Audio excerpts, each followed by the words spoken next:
Hello everyone. So last రీల్లో fibromyalgia గురించి కొన్ని విషయాలు నేను మీకు ఆల్రెడీ చెప్పాను. దాని కంటిన్యూయేషన్ గా ఫైబ్రోమయాల్జియా అనేది డెఫినెట్ గా ఒక జబ్బేనండి. అది మీ బ్రెయిన్ లోనే ఉంది, మీ ఆలోచన నుంచే వస్తుంది అనే మాట వాస్తవమే.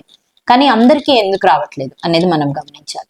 10 మంది లేడీస్ లో అందరికీ ఫైబ్రోమయాల్జియా ఉండట్లేదుగా, కొంతమందికే వస్తుంది. దానికి కారణమే, సో మనకి బాడీలో ఏ సెన్సేషన్ అయినా బ్రెయిన్ కంట్రోల్ చేస్తుందండి. సో ఇప్పుడు నేను ఈ కుర్చీలో కూర్చున్నాను, నేను కుర్చీలో కూర్చున్నట్టు అనుభూతి చెందాలి. కానీ కొంతమందిలో ఈ కూర్చున్నట్టు అనుభూతి చెందాల్సిన ప్రక్రియ నొప్పి కలుగుతున్నట్టుగా అనుభూతి చెందుతూ ఉంటుంది.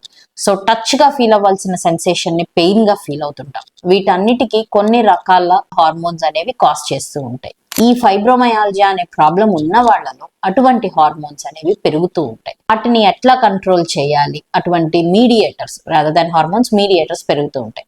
వాటిని ఎట్లా కంట్రోల్ చేయాలి? మెడికల్ విధానాలు ఉంటాయి, సైకలాజికల్ విధానాలు ఉంటాయి. సో వాటితో ఈ సమస్యని కంట్రోల్ చేయటం అనేది ఖచ్చితంగా పాసిబులే. So don't feel depressed. మీకు ఫైబ్రోమయాల్జియా ఉన్నా కూడా దీనికి ట్రీట్మెంట్ ఆప్షన్ ఉంది. Consult your rheumatologist and stay healthy. Thank you.